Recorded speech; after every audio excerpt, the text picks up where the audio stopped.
Hello everyone. तो इस कहानी में हमारी फीमेल लीड जिसका नाम योयो है एक पार्टी में डांसर के रूप में पहुंची हुई थी, लेकिन इनफैक्ट उसका मिशन कुछ और ही था और वो ये था कि वो इस पार्टी के होस्ट बिजनेस टाइकून गुशुआन को अपने निशाने पर रखे हुए थी। गुशुआन ही वो इंसान था जिसने उसकी लाइफ को बर्बाद कर दिया था, उसकी माँ को मरवाया था और उसके बाद उसी के इल्जाम में उसके डैड को जेल में फेंकवा दिया था। वो उससे बदला लेना चाहती थी और उसकी ड्रिंक में एक जहर मिला देती है, लेकिन इससे पहले कि वो ड्रिंक उसे पिलाने में कामयाब हो पाती उसे कोई रोक लेता है।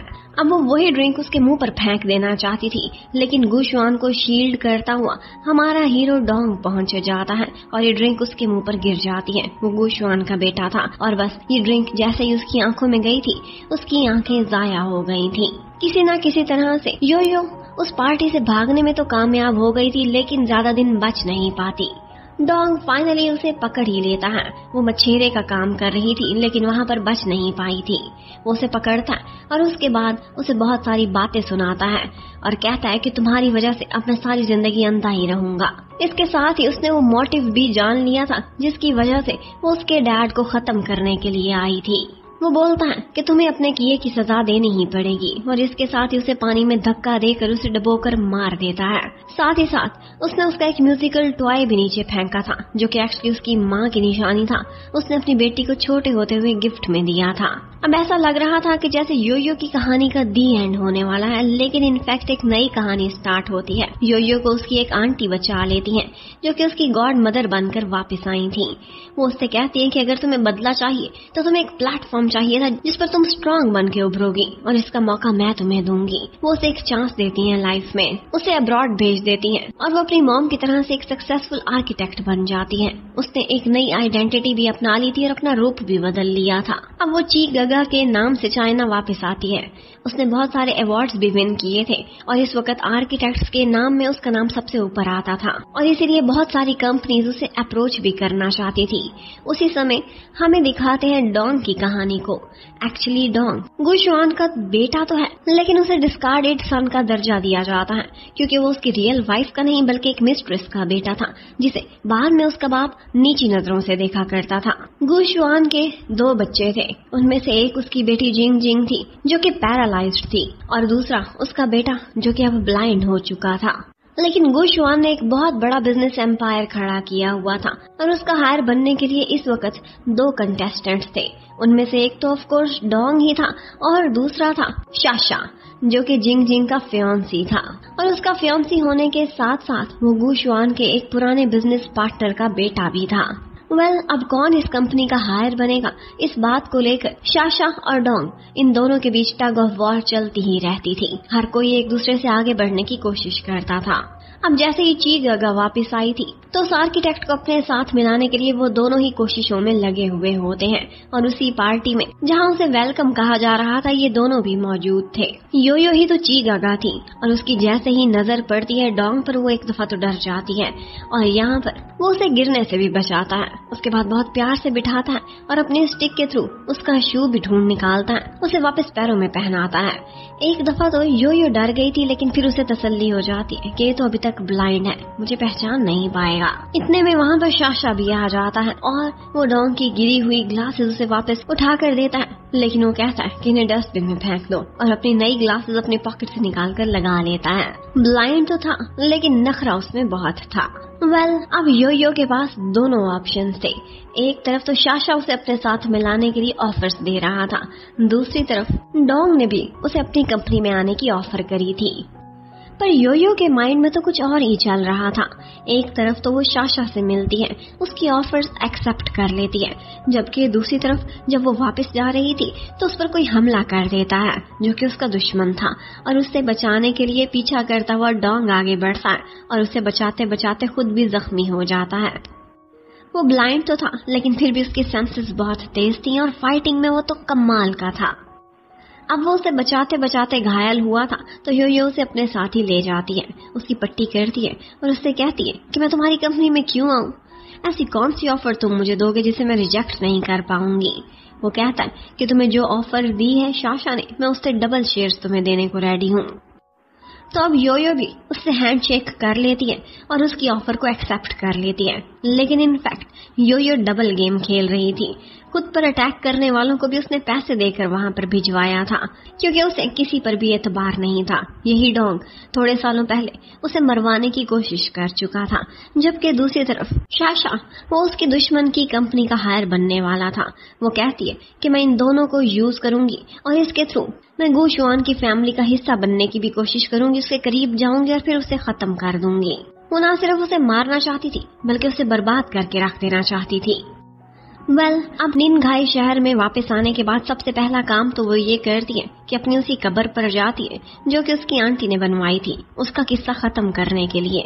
वहां से वो अपनी फोटो को जलाकर राख कर देती है। लेकिन वहां से जाते जाते उसे एक आदमी दिखाई देता है जिसका नाम शीशी था, और यही शीशी था जो उसे पहचान सकता था, क्योंकि ये वही आदमी था जो कि डोंग के साथ उस वक्त नाव पर था जब वो उसे पानी में धक्का दे रहा था। डोंग तो ब्लाइंड था, लेकिन ये आदमी खतरे की घंटी है। अब डोंग योयो को अपने साथ घर डिनर पर लेकर आता है। वो सारी दुनिया से उसको इसी तरह से इंट्रोड्यूस कराएगा कि ये मेरी फियोंसी है। उन दोनों के बीच यही डील हुई थी, और इसकी वजह ये थी कि डोंग हर कीमत पर शाशा को हराना चाहता था। शाशा उसके घर में एक दामाद के रूप में आ रहा था, तो वो योयो को एक बहू के रूप में वहां एंट्री कराना चाहता था। अब वो जैसे ही योयो को वहां पर लेकर आता है तो हमें पता चलता है कि उनके घर का एनवायरनमेंट बिल्कुल भी फ्रेंडली नहीं है। वो लोग एक दूसरे को हमेशा बातें लगाते रहते हैं और जलीकटी सुनाते ही रहते हैं। उनके दिलों के बीच बहुत फासले हैं।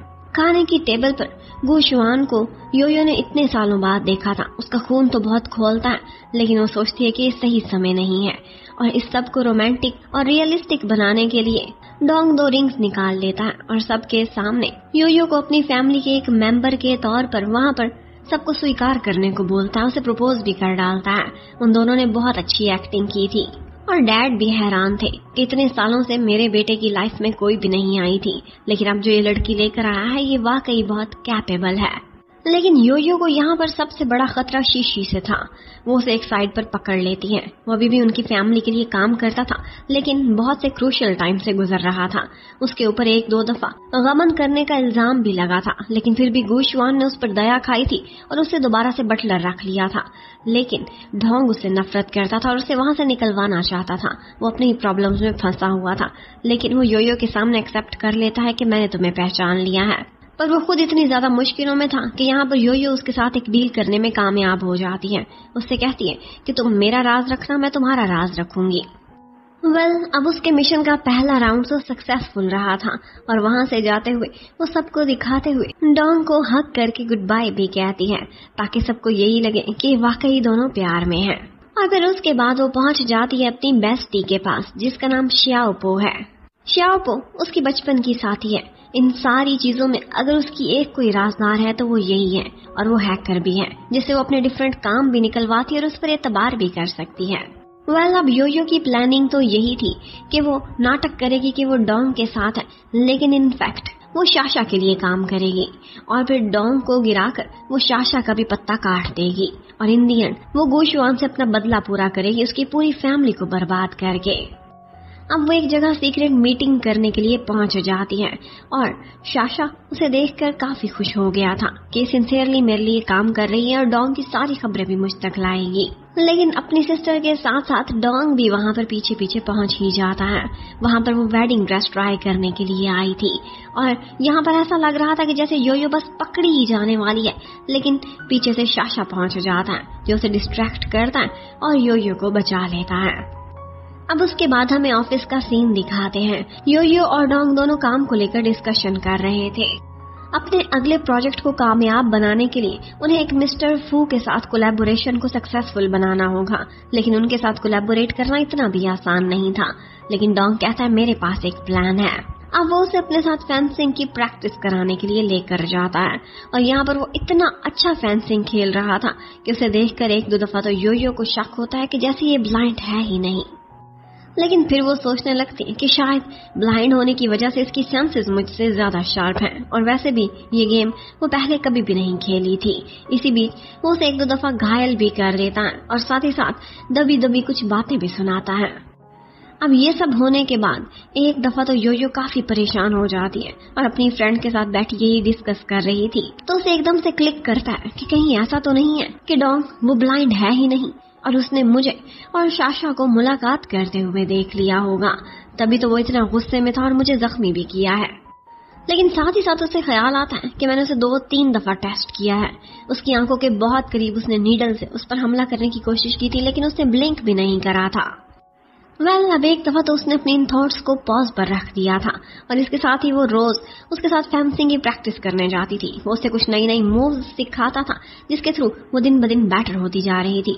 लेकिन एक दफा वो यहाँ पर प्रैक्टिस करते करते गिर के बेहोश हो जाती है। उसका स्टेमिना बहुत लो था। तो अब जब वो होश में आती है तो देखती है कि वो डोंग के अपार्टमेंट में है और डोंग उसके लिए कुछ स्पेशल प्रिपेयर कर रहा है। उसके पूछने पर वो बताता है कि मैं तुम्हारा स्टेमिना बूस्ट करने के लिए आयरन इनरिच्ड फूड बना रहा हूँ, क्योंकि तुम्हारी एचपी बहुत लो है, इसी वजह से तुम वहाँ फेंट कर गई थी। और उसके बाद वो उसके लिए खाना प्रिपेयर करता है, पर वो कहती है कि जिस तरह से मीट से बना हुआ ये खाना आपने बनाया है, मैं कार्निवोर नहीं हूँ। मुझे ऐसी की फीलिंग आ रही है कि जैसे खाना कोई बहाना है और निशाना कुछ और है। अब एक दूसरे को ढकी छुपी बातें लगाते लगाते योयो से इनडायरेक्टली कह ही देती है कि मुझे इस तरह का खाना पसंद नहीं, मैं वेजिटेरियन पसंद करती हूँ।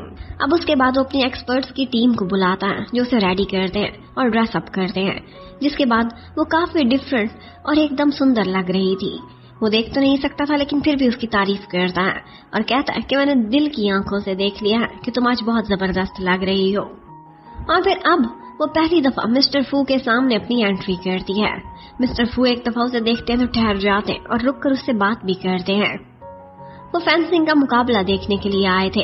यहाँ पर योयो काफी अच्छा परफॉर्म करती है, लेकिन 1-2 दफा जब वो फंसने वाली थी तो डोंग ने उसे एक टेक्निक सिखाई थी। उसी टेक्निक के थ्रू वो अपने पॉइंट्स गैदर कर लेती है। इन दी एंड वो जीत तो नहीं पाती फाइनल में, लेकिन फिर भी उसने बहुत अच्छा परफॉर्म किया था। उसे लग रहा था कि जैसे मिस्टर फू को तो वो इम्प्रेस नहीं कर पाई होगी, लेकिन फिर भी मिस्टर फू से एक इन्विटेशन भेजते हैं और कहते हैं कि मैं तुमसे काफी इम्प्रेस हुआ हूँ और मैं तुम्हारे साथ ही कोलैबोरेशन करना चाहता हूँ। योयो हैरान थी कि हार के भी मैं सक्सेसफुल कैसे रही हूँ, और इसी बारे में वो जाकर साशा को भी बताती है। और तो मिस्टर फू के साथ अक्सर वो जॉगिंग के लिए भी जाया करती थी, लेकिन एक दिन इसी तरह से कोई आता है, उसे टकराता है और उसके बाद बेचारी के कंधे पर चोट लग गई थी। वो उसे एक हर्बल डॉक्टर के पास लेकर जाते हैं और यहीं पर ही उसे पता चलता है कि मेरा मेक ओवर और नया गेटअप कराने के पीछे डोंग की क्या चाल थी। एक्चुअली मिस्टर फू की भी एक बेटी थी जो कि इस वक्त इस दुनिया में नहीं है। उसका गेटअप बिल्कुल उसी जैसा था जैसा उसने योयो को रेडी कराया था। और तो और एक दफा इसी तरह से जॉगिंग करते हुए उसके भी कंधे पर चोट लगी थी। वो समझ जाती है कि डोंग ने इमोशनल मूव खेली है और इसी के थ्रू वो मिस्टर फू का हार्ट जीत के उसे हमारे करीब लाना चाहते हैं ताकि वो हमसे कोलैबोरेशन कर सके, अपनी बेटी की याद में ही सही। अब वो एक दफा मिस्टर फू से कह ही देती है कि ये जो भी था कोइंसिडेंस था, मैं ऐसा कुछ भी करके इमोशनल अटैचमेंट के थ्रू आपके साथ कोई भी वर्क नहीं चाहती, क्योंकि मैं फेयर चांस चाहती हूँ। लेकिन मिस्टर फू को देखकर लग रहा था कि वो काफी चालाक आदमी है, लेकिन फिर भी वो उसे यस बोलते हैं और अपने साथ फिशिंग पर ले जाने को भी कहते हैं। लेकिन फिशिंग पर जाने की बात वो डोंग को जाकर नहीं बताती। डोंग उसका हाथ पकड़कर उसकी चोट पर मेडिसिन भी लगाता है और उससे कहता है कि कोई भी बात मुझसे छुपानी नहीं है। वो उसे ये नहीं बताता कि मैंने सीक्रेटली तुम्हारी सुरक्षा करने के लिए तुम पर नजर रखी हुई है। यहाँ पर उससे गलती ये हो गई कि उसने फिशिंग पर जाने की बात डोंग से शेयर नहीं करी थी। अब वो जाती है, फिशिंग करती है और फिर उसके बाद वो लोग नदी किनारे डिनर करते हैं। मिस्टर फू कहता है कि मेरी बेटी से भी लास्ट टाइम मैंने यहीं पर ही मिलने का वादा किया था, पर ये पूरा नहीं हो सका था। इससे पहले ही वो इस दुनिया से चली गई थी। वैसे तो योयो काफी चालाक थी, यहाँ पर कुछ भी खाने से इनकार कर देती है। कहती है मुझे सी फूड से एलर्जी है, और इसके साथ साथ वाइन उसने सिर्फ एक सिप लिया था और उसके बाद स्पिट कर दिया था। लेकिन फिर भी उसे ऐसा लगता है कि जैसे उसका सिर घूम रहा है। उसे मालूम पड़ता है कि ड्रग उस वाइन में नहीं बल्कि उस टावल में थी जिसमें उसने स्पिट किया है। और इसके साथ ही मिस्टर फू कहने लगता है कि तुम्हें क्या लगता था कि मैं अपनी बेटी से बहुत प्यार करता था? नहीं, वो अडॉप्टेड थी और उसने मुझे धोखा दिया था। वो मुझे छोड़कर किसी और के साथ भागने की तैयारी कर रही थी और वो शीशी था, और शीशी उसको गूशुआन ने सारा कुछ जानने के बाद भी अपना बटलर बनाया है, इसलिए तो मेरी गूशुआन से दुश्मनी चलती है। और वो ये भी बताता है कि मैं उससे इतनी नफरत करता था कि इसलिए मैंने उसे खत्म कर दिया था। और इसके साथ ही वो उस पर भी अटैक कर देता है। और यहाँ पर एक आदमी था जो उसकी फुटेज भी बना रहा था। ये सारा कुछ देखने के बाद वो खुद को बचाती है और सेल्फ डिफेंस में जाकर पानी में छलांग लगा देती है। जब उसे लग रहा था कि मैं खत्म होने वाली हूँ, तो उसी समय कोई आता है और उसका हाथ पकड़ लेता है। वो डोंग था। और इसी के साथ ही हमें फ्लैशबैक में दिखाते हैं कि डोंग ने उस पर उसकी सेफ्टी के लिए नजर रखी हुई थी। वो वहां आता है, उन सारे गार्ड से फाइट करता है और इसी बीच उसका चश्मा भी टूट जाता है। यहीं पर ही हमें पता चलता है कि वो वाकई ब्लाइंड नहीं था, वो कॉन्टैक्ट लेंस लगाता था और उसने दुनिया के सामने अपने ब्लाइंड होने का नाटक जारी किया हुआ था। ऑल्दो उसकी आईज थोड़े अरसे पहले ही बिल्कुल ठीक हो चुकी थी। उसने योयो को बचा लिया था। योयो जैसे ही उठती है तो वो वही म्यूजिक सुनती है जो कि उसकी मॉम का इक्विपमेंट था। उसके घर पर उसी इक्विपमेंट से डोंग खेल रहा था। वो आती है और कहती है, तुमने इतना अरसा अपने ब्लाइंड होने का नाटक रचाया। तो वो कहता है कि तुम्हें भी कौन सा मुझ पर भरोसा था जो मैं अपनी सच्चाई तुम्हारे सामने रखता। तुमने मुझे हर बात नहीं बताई थी, मुश्किल में फंस गई, देखो मैंने तुम्हें आकर बचाया है।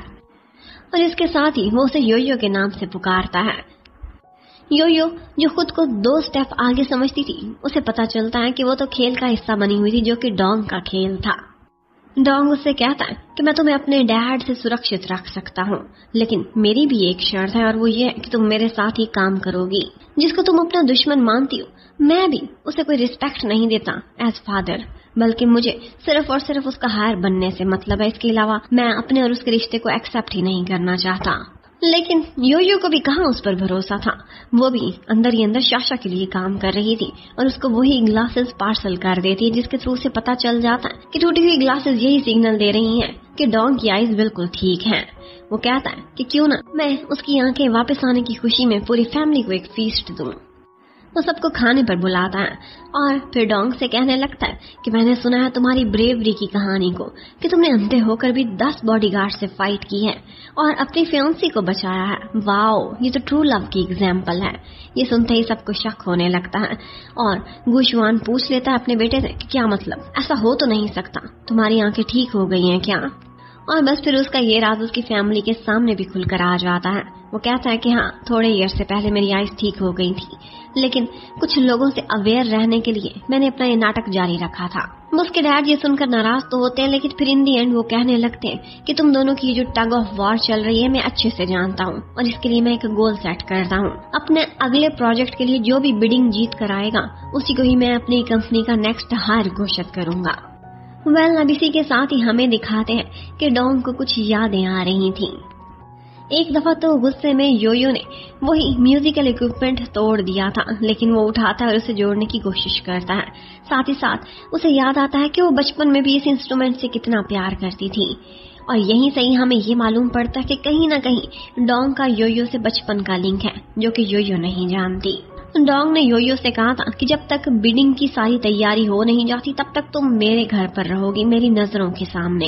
हम वो शाशा से इसी बारे में एक मीटिंग करके उसके घर पर पहुंच जाती है। वो जैसे ही पहुंचती है उसके सारे सामान को स्कैन किया जाता है और इलेक्ट्रॉनिक डिवाइसेस निकाल ली जाती हैं। ये डोंग का ऑर्डर था कि जितने दिन भी यहाँ पर रहेगी उसे अपना लैपटॉप या फोन नहीं मिल सकता। और तो और उसके कमरे से निकलने पर भी एक पहरा लगा हुआ था। डोंग का असिस्टेंट बोफैन उसके कमरे के बाहर ही बैठा रहता था, जिसकी वजह से उसे हर चीज में काफी मुश्किल होती थी, लेकिन फिर भी उसने तैयारी पूरी की हुई थी। वो खाना ऑर्डर कराती थी अपनी पसंद का और एक्चुअली उसकी फ्रेंड इसी के थ्रू उसे कोई ना कोई सीक्रेट कैमरा भेज दिया करती थी, जो कि वो डिफरेंट जगहों पर इंस्टॉल करती और इन दी एंड उसे एक ईयरबड भी मिल जाता है। और फिर जैसे जैसे उसकी फ्रेंड उसे इंस्ट्रक्ट करती है वो घूमती घुमाती किसी न किसी तरह से डोंग की लाइब्रेरी में पहुंच जाती है। वहां पर वो उसका कंप्यूटर खोलती है और उसमें से वो बिडिंग के डिफरेंट रेट्स निकाल लेती है। वो जैसे ये नोट डाउन करती है तो ऊपर से डोंग पहुंच जाता है। डोंग उसे कहता है कि यहाँ पर तुम क्या करने आई हो? तो वो बोलती है कि मैं बोर हो रही थी, तुम्हारे साथ समय बिताना चाहती हूँ। अब वो उसे खुद के करीब करने की कोशिश कर रही थी। डोंग जो कि उससे प्यार करता था, लगता है कि एक दफा उसके जाल में फंसने ही वाला था, लेकिन फिर वो उससे कहने लगता है कि मैं एक कार्निवोर हूँ और तुम मेरे लिए बहुत ज्यादा वेजिटेरियन हो। अब किसी तरह से उसे झांसा देकर वहां से वो पेपर लेकर बाहर जाने में तो कामयाब हो ही जाती है, लेकिन अब अगला मिशन था कि पेपर घर से बाहर वो शाशा तक कैसे पहुंचाएगी। घर से बाहर उसे कोई निकलने ही नहीं देता था। वो सोचती कि क्यों ना मैं खुद को जला लूं। अगर मेरा हाथ या बाजू जला तो ये जरूर मुझे इमरजेंसी में डॉक्टर के पास लेकर जाएगा और यही वो रास्ता है। वो जैसे ही खोलता हुआ सूप अपने ऊपर गिराने वाली थी तो डोंग आगे आ जाता है और उसका बाजू जल जाता है। वो उसे बचाते बचाते खुद को घायल कर लेता है। अब वो उसे लेकर हॉस्पिटल में पहुंचती है और हॉस्पिटल में शाशा बाहर ही उसका वेट कर रहा था, जो कि उसका पीछा करते हुए वहां पहुंचा था।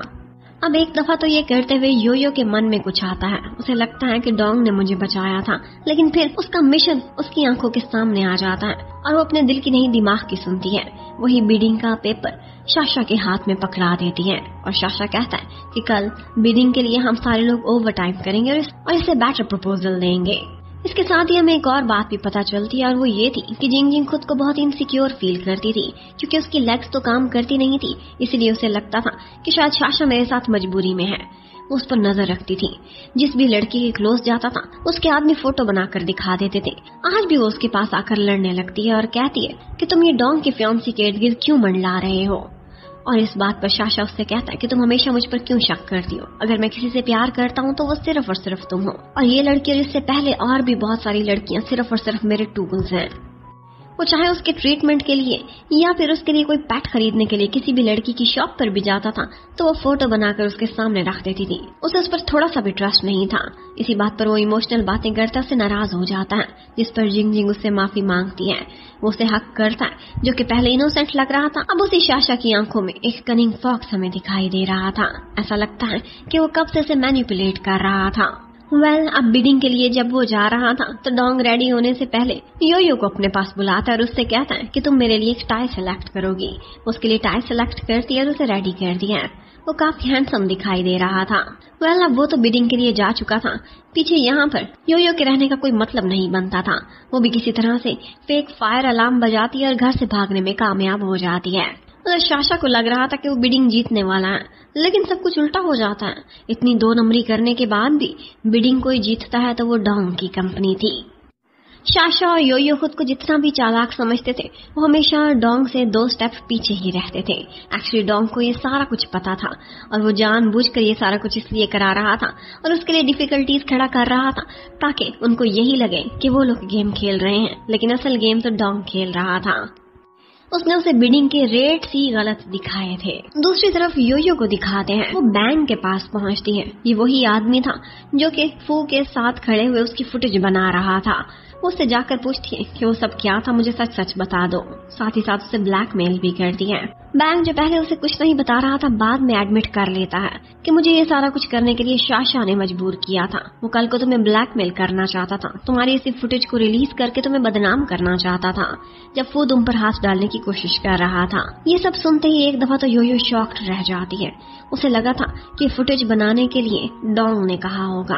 वो डोंग को मीन समझती थी, लेकिन असल मीन इंसान तो शाशा निकला था।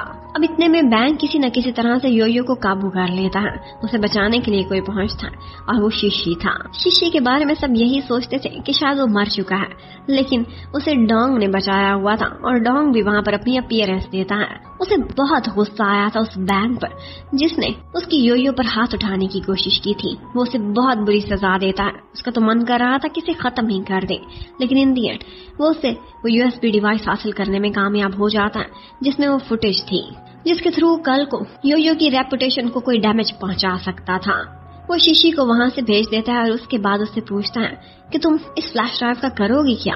वो कहती है कि मैं शाशा के खिलाफ इसे यूज करूंगी, पुलिस को दूंगी। ये लड़का भी एविडेंस है और ये फिजिकल एविडेंस भी है। मैं उसे सजा दिलवाऊंगी। लेकिन ये सुनते ही वो उस फुटेज को आग में जला देता है और कहता है कि अगर ये तुम्हारी रेपुटेशन को दाव पर लगाकर होना है तो फिर ये मैं अलाउ नहीं करूंगा। शाशा को हम वैसे भी सबक सिखा सकते हैं। क्या तुम अब रियल में मेरे साथ कोलैबोरेशन करोगी? तुम्हें अब मुझ पर ट्रस्ट हो ही चुका होगा। और वाकई उसे उस पर ट्रस्ट था। वो उसके साथ हैंडशेक कर लेती है, जबकि उधर शाशा वो बहुत परेशान बैठा हुआ था। उसको जिंग जिंग मनाने के लिए आती है और कहती है कि मैं तुम्हें खोना नहीं चाहती। तुमने हमारे लिए बहुत कुछ किया है और अब मेरा करने का टाइम है। उसने एक्चुअली डोंग की हाउस कीपर को अपने हाथ में किया हुआ था जिसका नाम मिस मे था। वो कहती है कि अभी भी हमारे पास दूसरा समय है, क्योंकि मैंने इस बिडिंग को इनवैलिड करार दे दिया है। इसमें कुछ 2 नंबरी हुई थी जो कि मैंने दुनिया के सामने दिखाई है और उसके बाद अब नई बिडिंग 10 दिन बाद होगी। हम तब तक के लिए फाइट करेंगे और यास्तीन का सांप हम डोंग के गले में छोड़ देते हैं। लेकिन उन्हें ये नहीं पता था कि इस मिस मे के बारे में पहले ही योयो जानती है और वो इस बारे में डोंग को इन्फॉर्म भी कर देती है और वो दोनों उसके सामने ऐसे एक्टिंग करते हैं कि जैसे आज भी योयो शाशा के साथ सिंसियर है और उसके लिए ही काम करती है। डोंग उस पर गुस्सा करता है, चिल्लाता है और तो और उसे कमरे में जाकर उसके हाथ भी बांध देता है सजा के तौर पर। कहता है कि इसे 2 दिन खाना भी नहीं देना, इसने मेरे साथ गद्दारी करने की कोशिश करी थी। मिस में भी ये सारी इन्फॉर्मेशन शाशा को पहुंचाती रहती है, जिसके थ्रू उसे विश्वास होने लगता है कि वाकई अगर इतने जुल्म और सितम बर्दाश्त कर रही है तो ये योयो मेरे ही साथ होगी। और तो वो एक दफा मिस मे के थ्रू छूटकर वहां पर पहुंच भी जाती है। उसके हाथों पर निशान देखता है तो उस पर काफी दया आती है और सोचने लगता है कि ये मेरे ही साथ है। वो उससे बोलता है कि तुम्हारे पास एक लास्ट चांस है, तुम मुझे अपनी वफादारी साबित करोगी। उसे जिंजर पेस्ट देता है और कहता है कि जिंजर से डोंग को एलर्जी है, तुम उसके खाने में मिला दोगी एहन बिडिंग से 1 दिन पहले, ताकि वो वहां पर अपीयर ही ना हो सके। वो बोलती है यस बॉस, ये मैं जरूर कर दूंगी। और फिर उसके बाद वो जाती है और डोंग को विश्वास दिलाने के लिए उसके साथ मिलकर काम करने लगती है। वो उसके साथ एक ऐसा प्रपोजल रेडी कर रही थी जो कि पहले से भी बेहतर था। इस बारे में सारी इन्फॉर्मेशन शाशा को देती रहती है और इन दी एंड जब वो एक बहाने से उसके लिए खाना बनाती है और खाने में वही जिंजर पेस्ट भी शामिल करती है तो इसकी भी फुटेज वो शाशा को सेंड करती है। अब उसके बाद वो यही खाना डोंग के पास लेकर जाती है। डोंग पहले तो उस पर विश्वास नहीं कर रहा था, पर फिर कहता है कि ये खाना मेरी माँ इसी तरह का मेरे लिए बनाया करती थी, तो मैं ये जरूर टेस्ट करूंगा। लेकिन उसे पता था कि इस टाइम पर मैं सारा कुछ देख रही है। यो उसके कान के करीब आती है और कहती है कि अगर हिम्मत है तो ये खा कर दिखाओ, मैंने इसमें जिंजर पेस्ट शामिल किया है। और ये सुनने के बाद भी वो खाना खा लेता है। अब उसके बाद उसकी तबीयत बिगड़ गई थी, उसे तुरंत ही हॉस्पिटल लेकर जाया जाता है। और फिर उसके बाद सारों को यही लग रहा था कि वो बिडिंग के लिए आएगा ही नहीं, लेकिन एन टाइम पर जब उसका नाम पुकारा जा रहा था तो वो ठीक ठाक सही सलामत अपनी एंट्री करता है। अब की बार उसकी क्वीन भी उसके साथ थी। ये देखते ही शाशा के तो पैरों तले से जमीन ही निकल जाती है। वो दूसरी दफा अपने काम और अपनी मेहनत के बल पर उस बिडिंग को जीत चुका था। अब उसके बाद वॉशरूम में इन दोनों का आमना सामना होता है। शाशा उससे कहने लगता है कितना तो मुझे अंदाजा हो गया है कि तुम इस योयो से बहुत प्यार करते हो, इसलिए इसे बचा कर रहना, किसी दिन मेरे हत्थे ना चढ़ जाए, मैं बदला ले लूंगा। और वो भी इस बात पर उसे पंच दे मारता है और कहता है कि उसे हाथ लगाने की हिम्मत भी ना करना। अब उसके बाद वो दोबारा से घर जाकर सेलिब्रेट करते हैं और योयो ने डोंग के लिए दोबारा से नूडल्स बनाए थे जो उसे बहुत पसंद आते हैं। वो उसे कहती है कि तुम्हारे तो हाथ वाला जख्म अभी तक ठीक नहीं हुआ, ड्रिंक नहीं कर सकते तुम, मैं जरूर करूंगी आज सेलिब्रेशन के लिए। और जब वो ज्यादा ड्रंक हो जाती है तो बहुत कुछ बोल बैठती है। यहाँ पर वो डोंग से कहती है कि मेरी एक ही विश है कि काश तुम मेरे दुश्मन के बेटे ना होते, काश तुम गुशवान के बेटे ना होते। और वो भी उसे देख कर कहता है कि हाँ, मैं भी यही सोचता हूँ कि काश मैं इसका बेटा ना होता। जबकि उधर शाशा वो तो इन लोगों से 2 स्टेप आगे था अपनी शैतानी फितरत की वजह से। वो एक जगह पर गुशवान को मिलने के लिए बुलाता है और उसे एक रिकॉर्डिंग सुनवा देता है। एक्चुअली शाशा के डैड को एक गलत केस में गुशवान ने फंसाया था, लेकिन उसके डैड ने मरने से पहले ये रिकॉर्डिंग अपने बेटे के हाथ पहुंचा दी थी और अब वो इसी के थ्रू से ब्लैकमेल कर रहा था और कह रहा था कि तुम डोंग को हटाओ और मुझे ये जगह दिलाओ, जो जीएम की पोस्ट पर तुम उसे बिठाना चाहते हो मुझे बिठाओ। अब गुशवान को अपने से ज्यादा प्यारा तो कुछ भी नहीं था, तो वो तुरंत ही ये मान जाता है। और बेचारा डोंग जो इतनी मेहनत के बाद खुद को प्रूफ करके वो बिडिंग जीता था, फिर भी वहीं का वहीं खड़ा हुआ था और उससे ज्यादा बड़ी प्रमोशन इस वक्त शाशा को मिल चुकी थी। डोंग बहुत ज्यादा दुखी होता है, अपने डैड के पास भी जाता है, लेकिन उसके डैड उसकी तो नजरों से पता चल रहा था कि उन्हें अपनी रेपुटेशन और अपने एम्पायर से बढ़कर कुछ भी नहीं है। उधर योयो जाती है शाशा से पूछने के लिए कि तुमने ऐसा क्या किया है, किस बात से उसे ब्लैकमेल किया है। वो कहता है कुछ भी नहीं किया, मैं तो सिर्फ फिशिंग के लिए गया था उनके साथ। और फिर उसके बाद वो योयो पर हाथ डालने की कोशिश करता है, लेकिन एंड टाइम पर डोंग आ जाता है जो उसे मारता है, मार के उसका बुरा हाल कर देता है। और एक्चुअली ये सारी शाशा की चाल थी। शाशा की 1 हफ्ते बाद ऑफिशियल पोस्टिंग होनी थी। इससे पहले डोंग कोई चक्कर ना चलाए इसीलिए उसने ये चाल चली थी और अब पुलिस के थ्रू वो उसे 1 हफ्ते के लिए डिटेंशन सेंटर पहुंचा चुका था। योयो भी बहुत स्मार्ट थी। वो जहाँ फिशिंग करता था उसने उसके इंस्टाग्राम के थ्रू पता चला लिया था। वो वहीं जाती है, लोगों से पता कराती है, उसे मालूम पड़ता है कि उसने कोई डिवाइस पानी में फेंकी थी और वो डाइवर्स के थ्रू वो निकलवा लेती है। उसे इतना पता चल जाता है कि ये एक छोटा सा क्लू था जिसमें वो गुशवान को ब्लैकमेल कर रहा था। साथ ही साथ उसने एक और चीज पर भी इन्वेस्टिगेशन स्टार्ट की हुई थी और वो ये थी कि जिंगजिंग वो स्टार्ट से ही पैरालाइज्ड नहीं थी, एक एक्सीडेंट हुआ था। और उसे शक था कि इस एक्सीडेंट के पीछे कहीं शाशा का हाथ तो नहीं है। और बस इसी चक्रों में वो आजकल एक लड़की के पीछे गई हुई थी जो कि उस आदमी की कजन लगती थी जिसने शाशा के साथ वो एक्सीडेंट कराया था। वो उसका एतमाद जीत लेती है और उसके बाद शाशा को ब्लैकमेल करने के लिए बुलाती है कि मैंने लियो फे को भी पकड़ लिया है और उसकी कजन को भी, अब तुम ये रिकॉर्डिंग मेरे हवाले करोगे। लेकिन उसे लगता था कि ये झूठ बोल रही है, ये लियो फे तक नहीं पहुंच सकती क्योंकि वो तो डिटेंशन सेंटर में है। लेकिन एक्चुअली डिटेंशन सेंटर में डोंग जानबूझकर उसे कन्विंस करने के लिए भी पहुंचा था। वो उसे वहां से अपने साथ निकलवा कर बाहर ले आया था और वो आते ही शाशा से कहता है कि जहां पर भी तुम्हें लगता है ना कि तुम 2 स्टेप आगे हो, तुम में से 4 स्टेप पीछे ही रहते हो। मैं जानबूझकर डिटेंशन सेंटर गया था, मैं इतना भी पागल नहीं था कि तुम पर ऐसे हाथ उठाता। अब वो बुरी तरह से फंस चुका था। जिंगजिंग को भी वो वहां पर बुला लेते हैं सारी असलियत दिखाने के लिए, लेकिन जिंगजिंग को शाशा ने इतनी बुरी तरह से मैनिपुलेट किया हुआ था कि वो किसी की बात पर कोई भी विश्वास नहीं कर रही थी। और तो यहाँ पर उसने योयो को होस्टेज बना लिया था और वो वहां से भागने में भी कामयाब हो जाता है, लेकिन अपनी जान को दाव पर लगाकर डोंग भी पीछे पीछे पहुंचता है।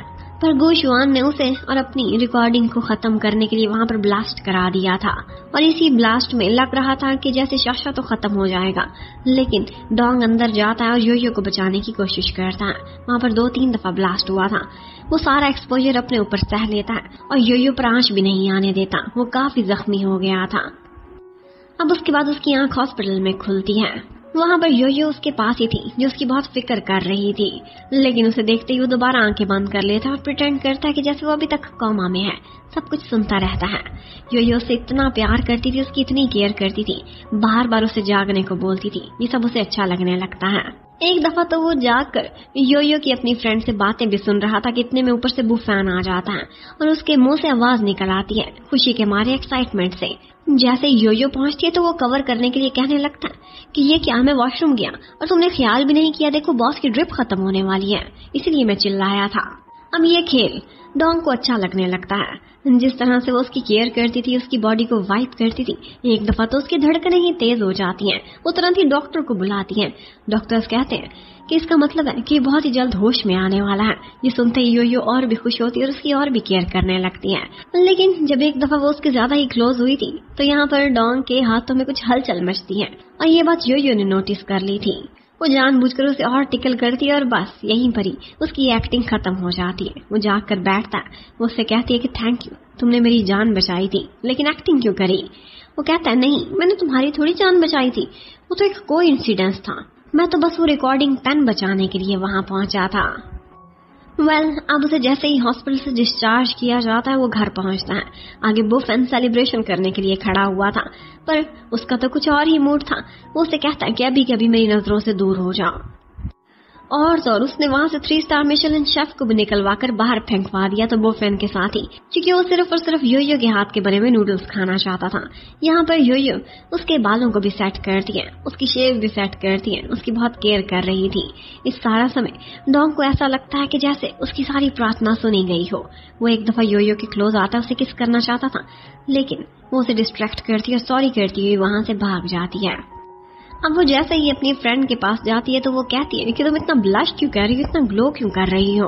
अब से पहले तुमने एक तो दफा उसे अपने जाल में भी फंसाने की कोशिश की थी, तब भी तुम ऐसे नहीं सोचती थी, लेकिन अब एक दफा तुमने उसकी किस को क्या डॉज किया है, इसका मतलब है कि तुम्हें उससे सच्चा प्यार हो चुका है, क्योंकि तुम उसी के बारे में सोचे जा रही हो। और वाकई कुछ ऐसा था। वो एक दफा इस पार्टी में जा रहे थे जिसमें उनको कांग्रेट्स करने के लिए वो पार्टी गुशुआन ने अरेंज करी थी। तो वहीं पर ही रास्ते में बार बार सेक्रेटरी जो गाना लगाता था उसमें भी किससे रिलेटेड कुछ वर्ड्स होते थे और ये सुन वो दोनों और भी ऑकवर्ड फील करते हैं। आज की पार्टी में वो दोनों काफी सुंदर दिखाई दे रहे थे और यहाँ पर डोंग ने योयो के लिए एक सरप्राइज रेडी किया था। वो सबके सामने यही अनाउंसमेंट करता है कि अब जैसा कि मैं कंपनी का जीएम बना दिया गया हूँ तो मैं एक ड्रास्टिक चेंज लूंगा और एक बहुत बड़ा फैसला लेने वाला हूँ। एक प्रोजेक्ट था जो कि उसके डैड ने काफी सालों से होल्ड पर रखा हुआ था। वो कहता है कि मैं ये प्रोजेक्ट दोबारा स्टार्ट करना चाहता हूँ और इस प्रोजेक्ट का इंचार्ज मैं योयो को बनाता हूँ। योयो के लिए ये प्रोजेक्ट बहुत स्पेशल था क्योंकि ये उसकी मॉम का सपना था। उसकी मॉम इसी प्रोजेक्ट पर काम कर रही थी और इन दी एंड उनकी डेथ हो गई थी। अब वो इस काम को कंप्लीट करना चाहती थी। वो यहाँ पर डोंग से कहती है कि मुझे आज तक इससे बड़ा सरप्राइज, इससे बड़ी खुशी किसी ने नहीं दी थी, थैंक यू सो मच। और फिर इसके बाद हमें दिखाते हैं कि उसका दुश्मन गुशुआन उसके सामने आता है और वो कहता है तुम्हारे लिए मेरे पास भी एक सरप्राइज है। और साथ ही साथ वो एक बार टेंडर को बुलाता है। एक्चुअली वही बार टेंडर है जो कि योयो और उसकी फ्रेंड को अच्छे से पहचानती थी, क्योंकि योयो ने इसके पास काफी अर्सा जॉब करी थी। तो अब योयो तो उसी बार वाली अपनी बॉस को देखकर परेशान ही हो गई थी कि अब मेरा कवर रिवील होने वाला है। दूसरी तरफ डोंग भी परेशान खड़ा हुआ था, क्योंकि वो भी उस बॉस को अच्छे से जानता था। लेकिन सरप्राइजिंग तो ये सब तब लगता है कि जब वो बॉस योयो को पहचानने से ही इनकार कर देती है और इशारों में ही गुशुआन को यही मैसेज देती है कि जैसे वो इस लड़की को कभी भी नहीं जानती थी। उसने योयो का कवर रख लिया था और इसके पीछे रीज़न कौन थी? इसके पीछे रीज़न थी उसकी वही गॉड मदर जिसका नाम रोआन भी था, उसकी मम्मी की फ्रेंड। रोआन काफ़ी अरसा अब्रॉड रहने के बाद अभी वापस आई थी और इनकी लाइफ में दोबारा से उसने अपनी एंट्री करी थी। उसे जैसे ही गुशुआन के इरादों के बारे में पता चला था तो उसने पहले ही उस बार वाली बॉस को ब्राइब कर लिया था और अपनी साइड पे किया हुआ था। अब योयो अपनी आंटी से मिलती है और बहुत खुश होती है। उनसे कहती है कि थैंक्स, आपने मुझे बचा लिया, वरना आज मैं पकड़ी जाती, मेरी सारी मेहनत बर्बाद हो जाती। लेकिन उसकी आंटी उसको देखकर ऐसा लग रहा था कि जैसे वो उसे एक माँ की तरह से प्यार करती है। वो उससे कहती है कि आज तो मैंने तुम्हें बचा लिया, लेकिन आइंदा एहतियात करो। लेकिन साथ ही साथ वो उसे ये एडवाइस भी कर देती है कि तुमसे जितना भी पॉसिबल हो सके गुशुआन और उसके बेटे से फासला ही रखो। उनसे इमोशनल अटैचमेंट करने की कोई ज़रूरत नहीं है। तुम्हारा मकसद सिर्फ और सिर्फ अपना रिवेंज है। अब इसके साथ ही हमें दिखाते हैं कि उसी पार्टी में जिंग जिंग भी पहुंच जाती है और आते ही बहुत ज़्यादा शोर मचा देती है और कहती है कि मेरे डैड डोंग को कंपनी की सारी बागडोर दे रहे हैं, इस पर मैं एतराज़ करती हूँ। और सबको डोंग का बैकग्राउंड बताने लगती है कि किस तरह से इसकी माँ उसके डैड की लीगल वाइफ नहीं थी, बल्कि वो एक ऐसी वुमन थी जो कि गरीब फैमिली से थी और उसने मेरे डैड को इसीलिए फंसाया था क्योंकि वो उनके पैसे के पीछे थी। जब वो ये सारा कुछ बड़ी स्क्रीन पर सारी दुनिया के सामने दिखाती है तो डोंग बहुत ज़्यादा हर्ट होता है, क्योंकि उसे पता था कि ये सारे फैक्ट्स रियलिटी पर बेस ही नहीं करते। सबको पैसे देकर झूठ बुलवाया गया था। उसकी मॉम तो ऐसी थी जिन्होंने पैसे का कभी लालच नहीं किया था, बल्कि उनके साथ तो बहुत बुरा हुआ था और वो उसके डैड ने किया था। ये डोंग का ऐसा पॉइंट था जो कि उसकी वीकनेस थी। ये देखते ही वो अंदर से टूट जाता है और ये बात योयो समझ जाती है। वो जाते ही वहाँ की पावर ब्रेक डाउन कर देती है, जिसके बाद वो चलती हुई वीडियो भी ख़त्म हो जाती है और उसके बाद डोंग वहाँ से जाकर खामोशी में तन्हाई में जाकर बैठ जाता है। अब यहाँ डोंग के पास रोआन आती है और यहीं से ही हमें पता चलता है कि एक्चुअली डोंग कभी भी योयो को नुकसान पहुँचाना ही नहीं चाहता था। उसने उसे पानी में फेंका था क्योंकि उसके डैड के आदमी इस बात का प्रूफ चाहते थे कि इसने वाकई उस लड़की को ख़त्म किया है, वरना वो तो योयो को बचाने के लिए वहाँ पर पहले ही रोआन बी को भेज चुका था।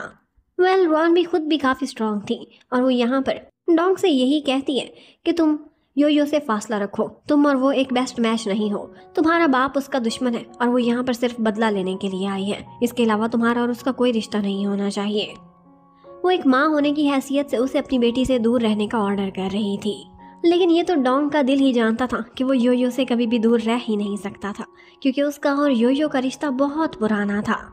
अब आज उसका दिल इतना टूटा हुआ था कि वो अपने एक सीक्रेट रूम में जाता है।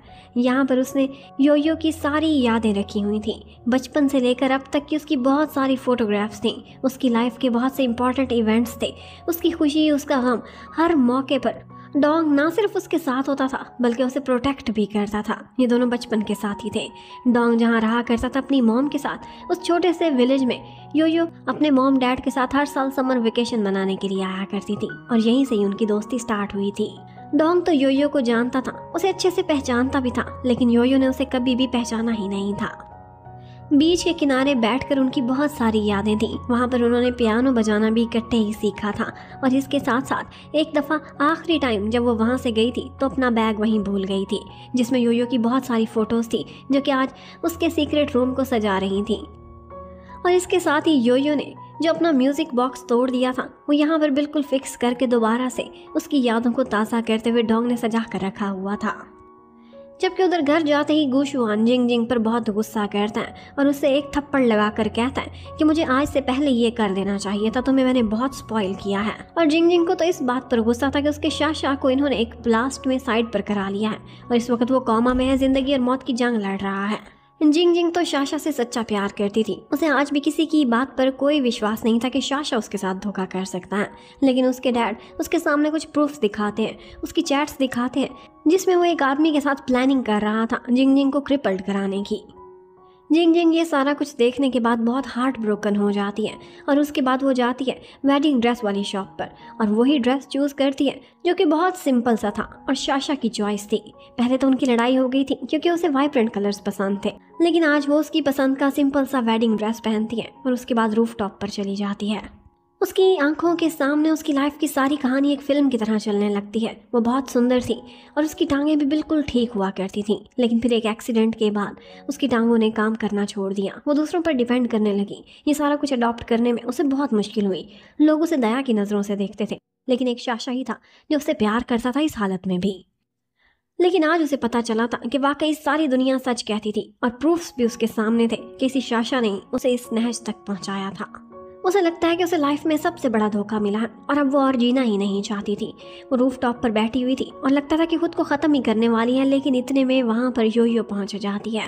वो उसे नीचे धक्का देने वाली थी, लेकिन फिर पकड़ लेती है और कहती है कि इस तरह से मौत तुम्हें कैसे गले लगाएगी, तुम्हें कितनी तकलीफ से गुजरना पड़ेगा और हो सकता है कि तुम मरो भी ना, बच जाओ और जिस हालत में अब हो इससे भी ज़्यादा मिजरेबल कंडीशन में पहुँच जाओ। क्या तुम्हें ये सब कुछ कबूल है, सिर्फ उस इंसान की खातिर जो स्टार्ट से लेकर एंड तक तुम्हारे साथ धोखा ही करता आया था। इन दी एंड वो उसे हिम्मत दिलाती है और एक अम्ब्रेला देकर जाती है और कहती है कि तुमने खुद ही खुद की छाया बनना है और तुम्हारे अलावा तुम्हें कोई भी नहीं संभाल सकता, खुद से प्यार करना सीखो। आज वो उसे बहुत बड़ा सबक देकर जा रही थी और लगता है कि जिंग जिंग ने सीख भी लिया था। अब उसके बाद योयो जाती है और जाकर डोंग को तसल्ली देना चाहती थी, लेकिन वो बोलता है कि मैं थैंकफुल हूँ जिंग जिंग का जिसने मुझे मेरी औकात दोबारा से याद दिला दी है।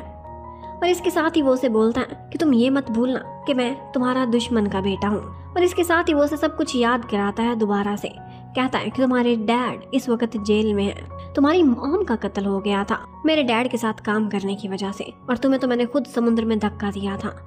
इसका मतलब है कि मैं और मेरी पूरी फैमिली तुम्हारे दुश्मनों की लिस्ट में आती है, इसलिए अपना रिवेंज मत भूलो, जिस काम से आई हो वही करो। उसका मकसद ये था कि मुझसे फासला रखो। वो उससे कोई भी इमोशनल अटैचमेंट नहीं चाहता था, जैसा कि रोहन बी ने उसे कहा था। अब वो ये कहता हुआ उसका दिल तोड़ता हुआ वहाँ से चला जाता है। वो तो उससे फासला चाहता था ताकि उसकी लाइफ में आने वाली कोई भी डिस्टर्बेंस की वजह से योयो को कोई नुकसान ना पहुँचे, लेकिन योयो तो सच में उसे अपना दिल दे बैठी थी। वो बार बार उस रिंग को देख रही थी जो कि अपनी फैमिली के सामने ड्रामा रचाते हुए डोंग ने उसे पहनाई थी। उसने जो शब्द बोले थे वो बहुत स्पेशल थे उसके लिए और उसके दिल को छू गए थे। वो आज भी उस रिंग को अपनी उंगली में पहने हुई थी, बिल्कुल ऐसे ही जैसे वो उसकी रियल में कोई फियांसी लगती हो। अब इतने में नेक्स्ट डे उसे पता चलता है कि हॉस्पिटल में शाशा को होश आ गया है। वो उससे मिलने के लिए जाती है क्योंकि उसे हर हाल में वो रिकॉर्डिंग चाहिए थी, लेकिन उसे लगता था कि शायद वो रिकॉर्डिंग पेन तो उस ब्लास्ट में डिस्ट्रॉय हो गया था, उसके पास कोई ना कोई और कॉपी ज़रूर पड़ी होगी। लेकिन वो जैसे ही हॉस्पिटल पहुंचती तो एक और ही सीन था। वहाँ पर एक मेंटल पेशेंट था जिसने लोगों पर अटैक किया हुआ था, और वो कोई और नहीं बल्कि यू जैन था, योयो के अपने ही डैड। वो उन्हें देखकर रुक नहीं पाती और आगे उनकी तरफ बढ़ने लगती हैं और यहाँ पर वो उसी को ही होस्टेज बना लेते हैं। उसे नुकसान पहुँचाना चाहते थे और बार बार कोई रोजेज मांग रहे थे, रोज़ का जिक्र कर रहे थे। एक दफ़ा तो योयो का मन पिघलने लगता है। आखिर को वो उसके डैड लगते थे, लेकिन इतने में उसने फील कर लिया था कि मेरे लिए एक ट्रैप भी हो सकता है मेरी आइडेंटिटी को पहचानने के लिए। तो वो तुरंत ही उन पर हमला करती है सेल्फ डिफेंस के रूप में, और उसके बाद वहाँ की सिक्योरिटी और हॉस्पिटल वालों पर बहुत गुस्सा भी करती है कि इसने मेरी जान ले लेनी थी, इस पागल को बांध कर रखा करो। गुशुआन के आदमी जो वहाँ की फुटेज बना रहे थे उन्हें तसल्ली हो जाती है कि इसका बाप नहीं, वरना ज़रूर ये भावनाओं में बह जाती। लेकिन उसी समय एक और कांड हो गया था, और वो ये था कि शाशा हॉस्पिटल से भाग गया था और उसे भगाने के पीछे भी किसी का हाथ था, और वो था गुशुआन का हाथ, जो कि कभी भी नहीं चाहता था कि ये पुलिस के हाथ लगे। वो उसे बस अपने हाथ में ही रखना चाहता था, जिंदा या फिर मरा हुआ। आज जो हुआ था उसके बाद योयो बहुत ज़्यादा अपसेट हो जाती है और कुछ ज़्यादा ही उसने ड्रिंक कर ली थी। इस समय डोंग उसके पीछे पीछे था, लेकिन योयो को तो होश ही नहीं था। वो हमेशा उसकी सेफ्टी की फिक्र करता था, उसकी केयर करता था और उसके आजू बाजू ही रहता था, और आज भी ऐसा ही होता है। वो अपने डैड को बहुत याद कर रही थी। इतने में वो किसी के पास रोजेस देखती है तो उसे बचपन की और अपने डैड की आज की बातें याद आने लगती हैं। वो उठाती है और उन रोजेस को नीचे फेंक देती है, और अब वो कपल उस पर गुस्सा करने लगा था, कंपनसेशन मांगता था। इतने में डोंग आता है, उसे संभाल लेता है और उसका सेक्रेटरी कहता है कि मैं तुम लोगों को 5 डिजिट्स में कॉम्पनसेशन दूंगा। ये सुनते ही उन लोगों का तो मुंह खुला का खुला ही रह जाता है। अब वो योयो को घर लेकर जाता है, उसे बहुत प्यार से देखता है, उसे बेड में लिटाता है, उसके फॉरहेड पर किस करता है और उससे कहता है कि कभी भी मत डरना, मैं हमेशा तुम्हारी सुरक्षा के लिए तुम्हारे साथ ही रहूंगा। लेकिन योयो ने भी ये सब सुन लिया था। उसे पता चल गया था कि ये मुझसे प्रोफेशनल रिलेशनशिप रखने का सिर्फ और सिर्फ नाटक करता है, मन ही मन में ये प्यार मुझसे ज़रूर करता है। अब इतना कुछ होने के बाद वो अपने कमरे में सीक्रेट रूम में बैठकर ड्रिंक कर रहा था। यहाँ पर बुफैन उसके पास आता है तो वो उसे भी अपने साथ ही बिठा लेता है। बुफैन उससे बहुत कहता है कि अपने मन की बात आप क्यों नहीं बताते योयो को, कि आप बचपन से लेकर अब तक उससे कितना प्यार करते हैं। लेकिन इस सब के जवाब में डोंग का इतना ही कहना था कि मैं उसकी स्ट्रेंथ बनना चाहता हूँ, उसकी वीकनेस नहीं। और प्यार इंसान को अक्सर कमज़ोर कर देता है। इस वक्त उसे रिवेंज चाहिए और वही उसकी ज़िंदगी में सुकून लेकर आएगा। तब तक मैं उसे ऐसा कुछ भी नहीं बताने वाला। और उसने एक और भी प्लानिंग स्टार्ट की हुई थी। वो कहने लगता है कि गुशुआन को जो भी नुकसान ये पहुंचाएगी, देखना इसका चाकू मैं बन जाऊंगा और जो भी ब्लड स्टेन्स लगेंगे वो मुझ पर ही लगने चाहिए। इसके हाथ बिल्कुल साफ रहने दूंगा। इसका ये मतलब है कि वो रिवेंज भी दिलाएगा लेकिन इल्ज़ाम खुद पर डलवा लेगा। वो इतना प्यार करता था योयो से। अब उसके बाद योयो भी उसे देखती है नेक्स्ट मॉर्निंग। वो उसके लिए नाश्ता बना रहा था लेकिन चुपचाप साइड पर हो जाती है और ये भी सुन लेती है कि बाद में उसने अपने असिस्टेंट से बोला है कि योयो को ये ना बताना कि सब कुछ मैंने बनाया है, बल्कि कह देना कि शेफ ने बनाया था, मैंने तो सिर्फ भिजवाया है। अब एक तरफ तो योयो को उसकी फ्रेंड कह रही थी कि तुमसे डोंग बहुत प्यार करता है, अंधा भी ये देख सकता है। और दूसरी तरफ योयो को बुफैन कह रहा था कि आप उससे प्यार करते हैं तो उसे खुद से दूर क्यों कर रहे हैं। ये तो एक मैग्नेट वाली बात है, वो भी आपसे प्यार करती है, जितना उसे खुद से दूर करेंगे उतनी ही आपके पास खींची चले आएगी। आज बहुत ही स्पेशल दिन था योयो के लिए, क्योंकि वो उसी प्रोजेक्ट पर काम स्टार्ट करने वाली थी जो कि उसकी मॉम के लिए बहुत स्पेशल था। और वहीं पर ही उन्होंने अपना एक टेम्परेरी ऑफिस भी सेट कर लिया था और इस ऑफिस में डोंग उसके साथ काम कर रहा था उसके सपनों को पूरा करने के लिए। साथ ही साथ वो लोग रिवेंज पर भी डिस्कशन करते रहते थे।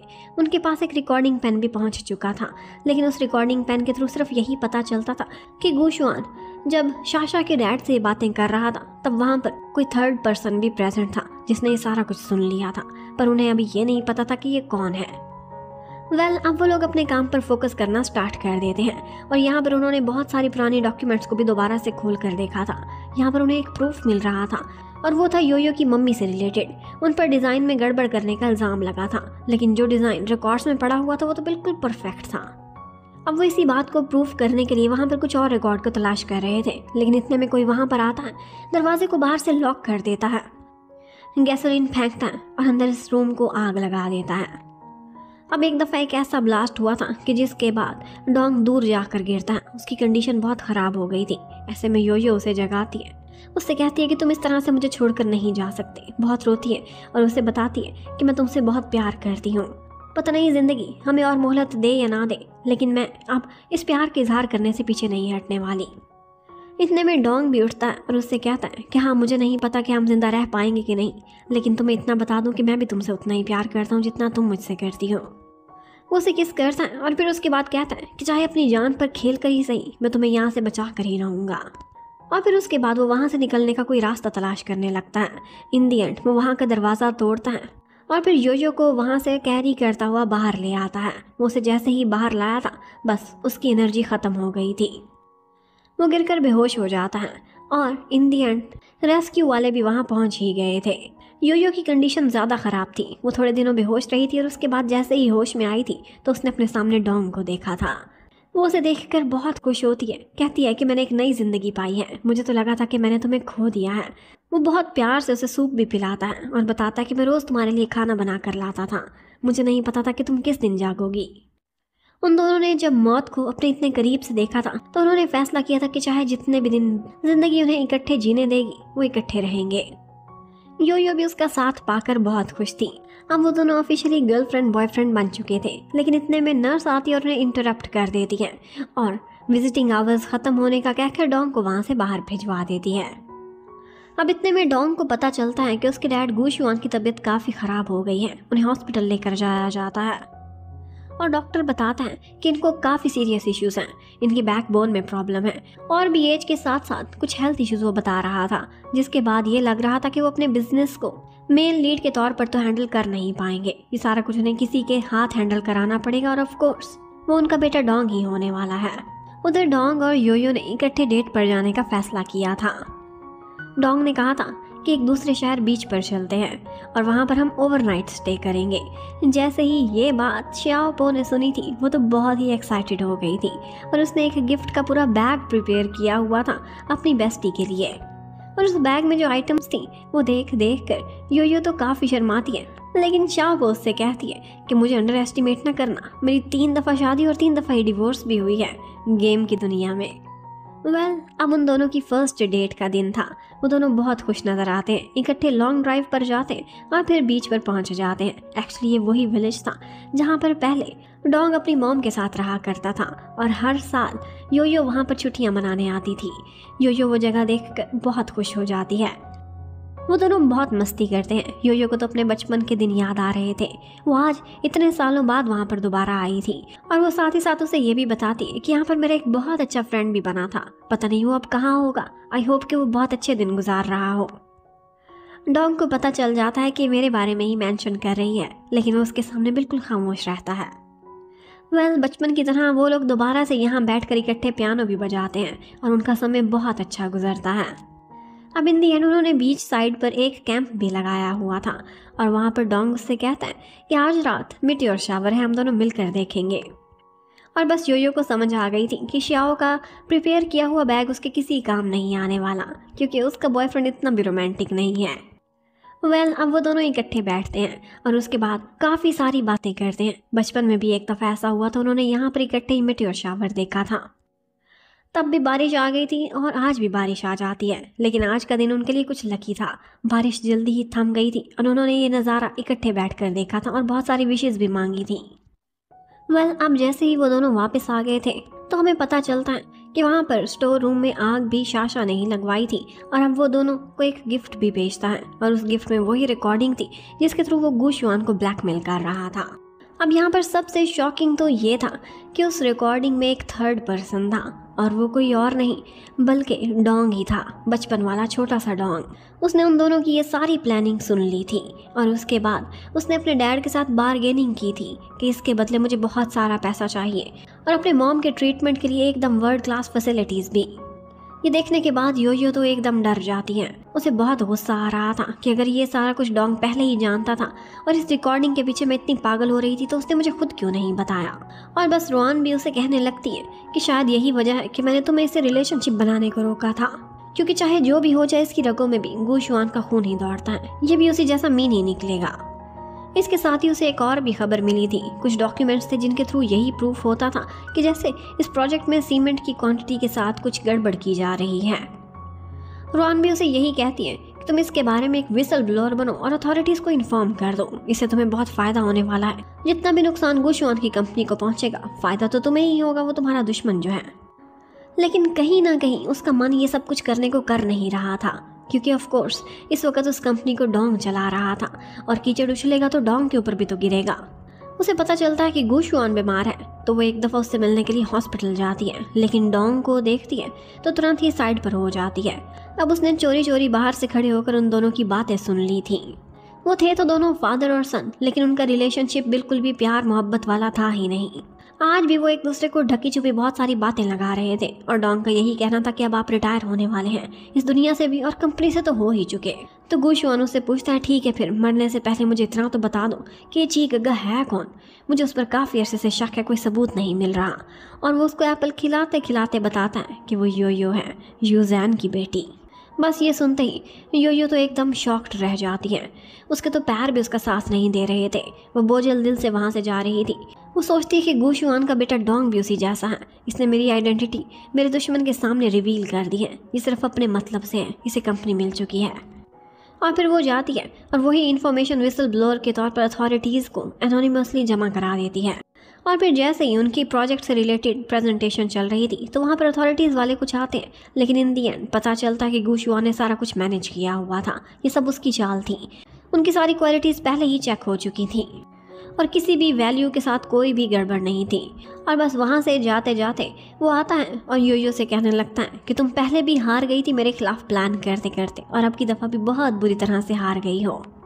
तुम्हारी कमज़ोरी ये है कि तुम भी अपने पेरेंट्स की तरह से इमोशनल हो, प्यार के चक्रों में आ गई थी ना मेरे बेटे के साथ, देखा है ना वो भी मेरा खून है, मेरी तरह से पत्थर दिल है और उसे अब तुम्हारी कोई ज़रूरत नहीं है। उसने जहाँ तक पहुँचना था पहुँच लिया, उसे प्रोजेक्ट भी मिल चुका है, वो अब कंपनी को ऊंचाइयों तक पहुँचाएगा और तुम उसकी लाइफ से डिस्कार्ड कर दी गई हो। इसके साथ ही वो उसे उठवाते हैं, वहाँ से बाहर फेंकवा देते हैं। कुछ अर्सा गुजरता है, हमें पता चलता है कि कंपनी की स्टॉक्स के साथ कुछ गड़बड़ हो रही है, ये कंपनी लॉस में जा रही है और बैंकक्रप्ट होने वाली है। और उसी समय गुशुआन वहाँ से भागने की तैयारी कर रहा था। जिंग जिंग उसे रोकती है और कहती है कि लगता है डैड आप मुड़कर कभी नहीं आएंगे।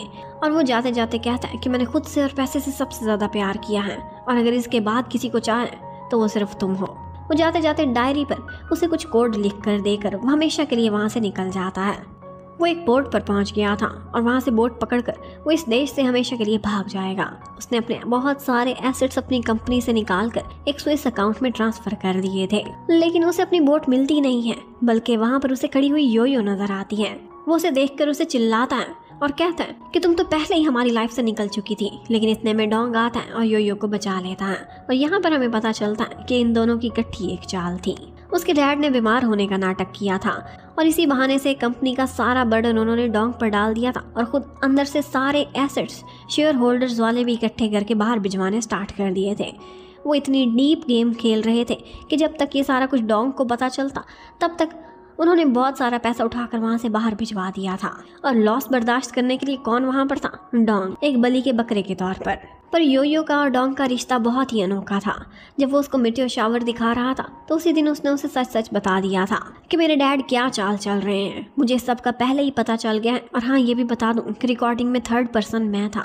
मैं एक छोटा बच्चा था और अपनी माँ के दुख को देखकर मैंने उनके साथ बार्गेनिंग की थी, क्योंकि मुझे सही और गलत का फर्क ही नहीं पता था।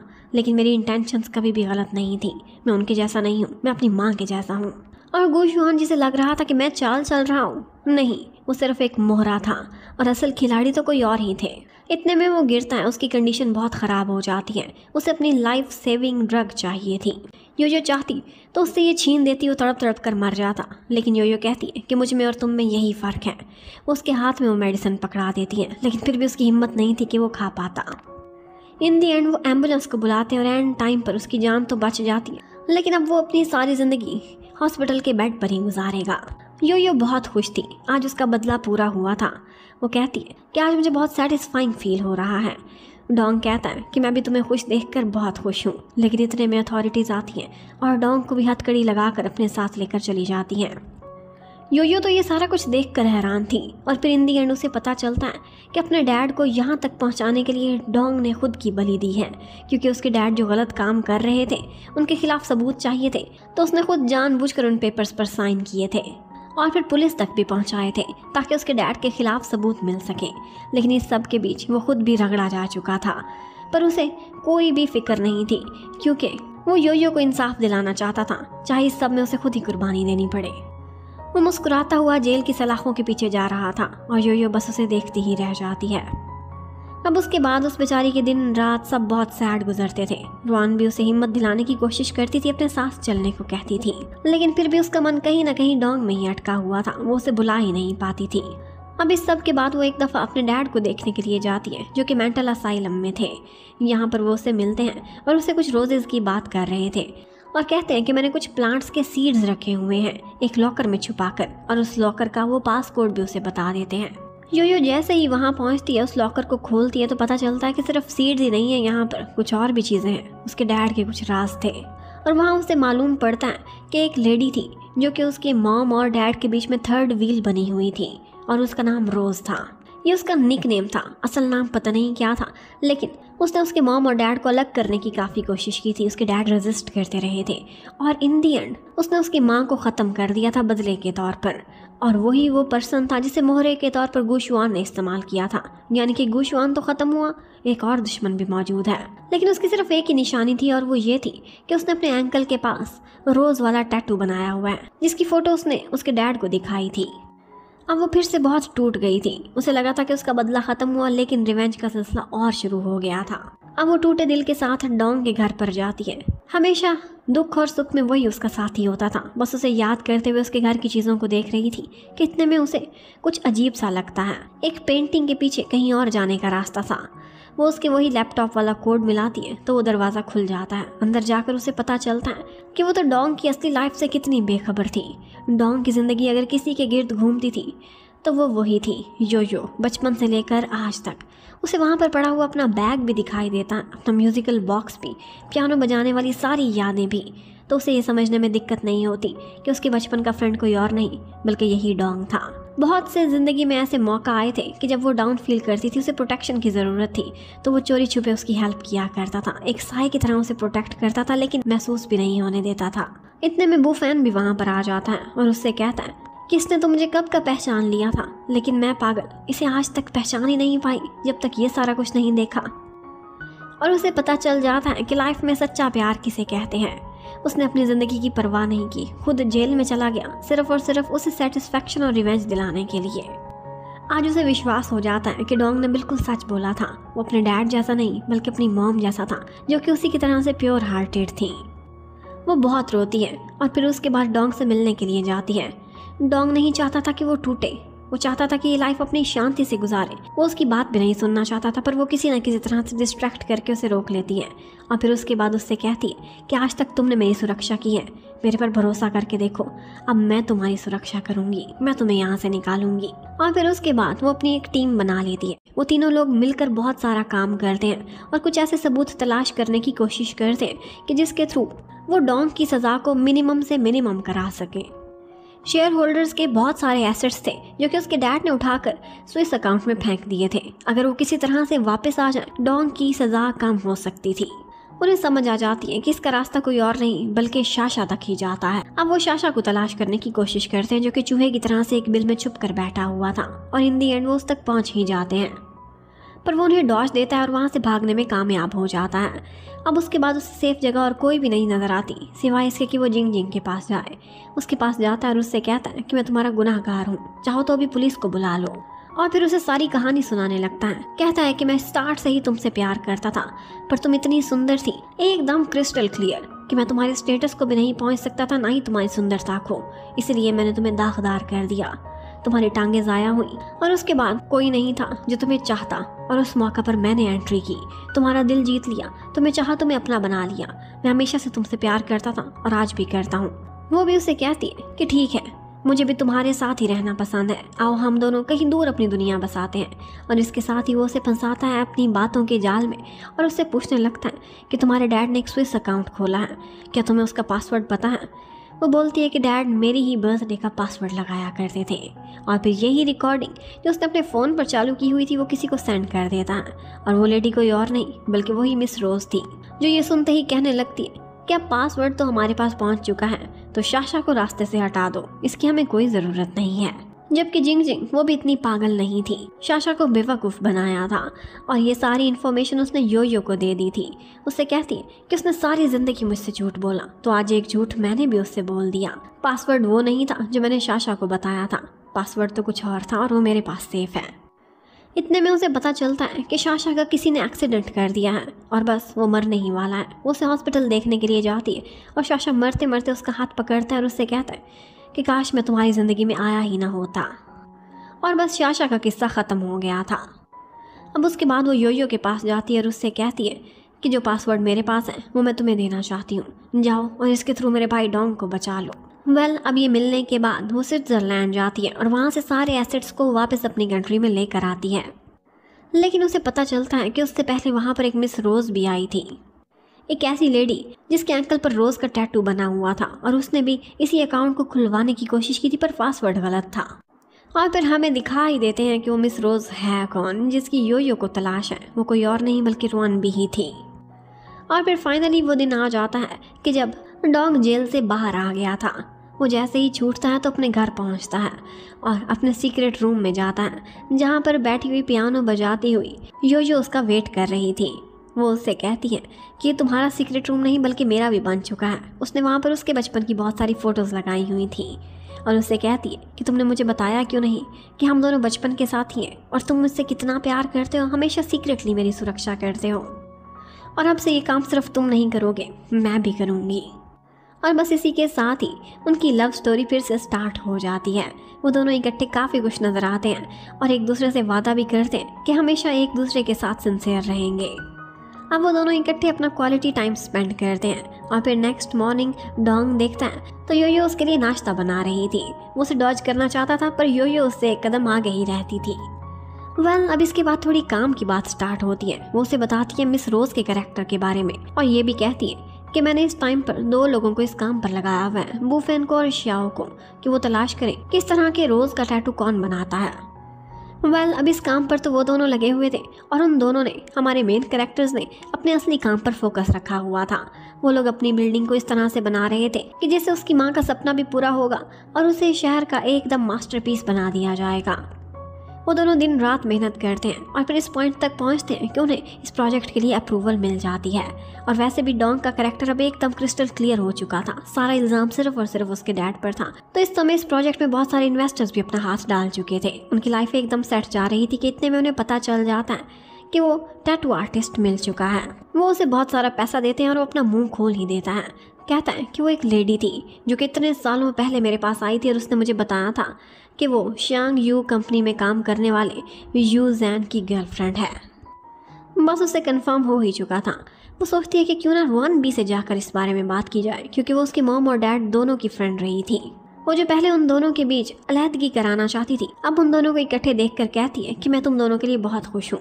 पहले मैं इसकी सुरक्षा के लिए ये कहती थी, लेकिन अब मैं समझ चुकी हूँ कि तुम गुशवान के जैसे नहीं हो, बल्कि तुम एक प्योर हार्टेड पर्सन हो जो कि मेरी योयो को ही डिजर्व करता है। लेकिन यहाँ पर योयो ने उसके घर में कुछ डिफरेंट सा फील किया था। एक फोटो में उसने एक ब्रोच लगाया हुआ था और यही ब्रोच उसने अपने डैड के ऑफिस में भी देखा था। और ऑफ कोर्स उसे ये तो पता था कि मिस रोज उसके डैड के लिए ही काम करती थी। तो वो जानबूझकर अपनी चॉपस्टिक गिराता है और उसके अंकल को चेक करता है। वहाँ पर तो कोई भी टैटू नहीं था। और इसके साथ ही रोहन भी अपनी कहानी सुनाने लगती है। कहती है कि तुम्हारे मॉम डैड दोनों मेरे बेस्ट फ्रेंड थे, इनकी शादी हो गई और पता है जब तुम इस दुनिया में आई थी तो तुम्हें सबसे पहले मैंने ही अपनी गोद में उठाया था। अब वो दोनों तो तुम्हारे साथ नहीं है, लेकिन मैं एक माँ की तरह हमेशा तुम्हारी सुरक्षा करूंगी।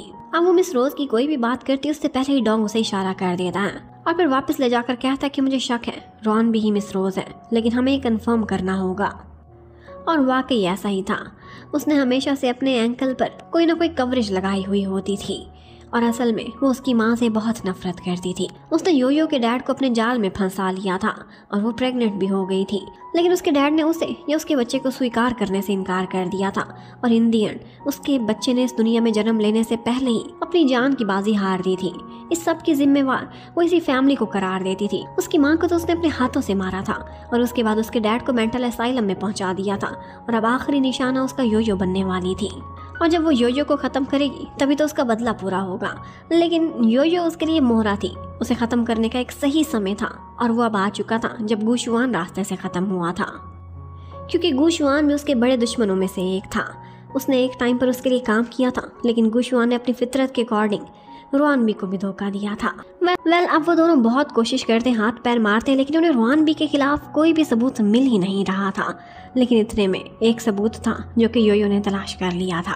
वो बताती है कि कल मैं अपनी मॉम की ग्रेव पर गई थी और उन्हीं की ही बाजू में मेरी भी ग्रेव बनाई हुई थी जब मेरा योयो नाम था। लेकिन उस ग्रेव के आसपास उस वक्त मेंटेनेंस का काम चल रहा था क्योंकि एक टाइफून आया था। वहाँ पर एक बॉक्स था जो कि ग्रेव से निकला था। वो जैसे ही खोल कर देखती है तो पता चलता है कि वहाँ पर तो एक अल्ट्रासाउंड रिपोर्ट थी और उसी के थ्रू से पता चल जाता है कि इस पर रुआनबी का नाम लिखा हुआ है और इसे योयो की कब्र में दफनाया गया है। यानी कि ये कोई और नहीं बल्कि मिस रोज ही थी जिसने अपना बच्चा खोने के बाद उसे योयो की कब्र में दफना दिया था। ये सुनते ही डोंग उसे गले से लगा लेता है। उसे समझ आ चुकी थी कि ये बेचारी कितनी हर्ट है इस वक्त और इसे किसी न किसी के साथ की जरूरत है। एक ऐसी लेडी जो हमेशा उसकी माँ बनकर उसके साथ रहती है, उसी ने उसे जिंदगी का सबसे बड़ा धोखा दिया है। वो कहती है मैंने भी प्लानिंग की हुई है कि इसके साथ क्या करना है। अब वो जानबूझकर रुआनबी से मिलती है, उसे बताती है कि कोई मिस रोज थी जिसने ये सारा कुछ किया है और मैं उसे तलाश कर रही हूँ। अब रुआनबी ये सुनकर परेशान हो जाएगी और कोई ना कोई गलती ज़रूर करेगी और इसी का ही इंतजार योयो को था। उसने अपनी सारी तैयारी पहले से ही करी हुई थी और रुआनबी ऐसा ही करती है। सबसे पहले तो उनकी कंस्ट्रक्शन साइट पर उन्हें नुकसान पहुंचाने के लिए सेफ्टी से रिलेटेड कुछ इश्यूज क्रिएट करा देती है और फिर उसके बाद उनकी रेस्क्यू के लिए खुद पहुंच जाती है और कहती है कि जो लोग भी इसकी इन्वेस्टमेंट में से हाथ निकालना चाहते हैं मैं उनकी जगह इन्वेस्ट करूंगी। और इसके साथ ही वो उनको एक नुकसान पहुंचाने के बाद उनके इस प्रोजेक्ट की सबसे बड़ी शेयर होल्डर बन चुकी थी। वो उनकी सोच से भी ज़्यादा चालाक थी और उनके सामने ऐसे प्रिटेंड करती थी कि जैसे उनकी सबसे बड़ी दुख और सुख की साथी ही यही है। योयो तो ये सारा कुछ देखने के बाद टूट कर ही रह जाती है। उसे समझ में नहीं आ रही थी कि इस तरह के भी लोग इस दुनिया में होते हैं। अब उन्हें एक और बात पता चलती है कि जिसके थ्रू उसने सेफ्टी के इश्यूज कराए थे वो कोई और नहीं बल्कि जाओ था जो कि गुशवान का असिस्टेंट हुआ करता था और अब वो मिस रोज के लिए काम करता है। और अब रोहानबी को ऐसा लगता था कि जैसे जाओ मेरे काम का नहीं रहा, तो उसने उसे एक काम के लिए एक दूसरे शहर में भेज दिया था, लेकिन एक्चुअली वो उससे जान छुड़ाना चाहती थी। डोंग और योयो इस सबसे बेखबर थे। उन्हें लगा था कि इसने जाओ को किसी बड़े मिशन पर भेजा है और वो फैसला करते हैं कि हम भी वहाँ जाकर पता करेंगे, लेकिन रोहानबी को कोई शक ना हो जाए, इसीलिए उसे दिखाने की खातिर योयो इसी शहर में रहेगी, जबकि सिर्फ और सिर्फ अकेला डोंग ही उसके पीछे जाएगा ताकि इस सब पर नजर रख सके।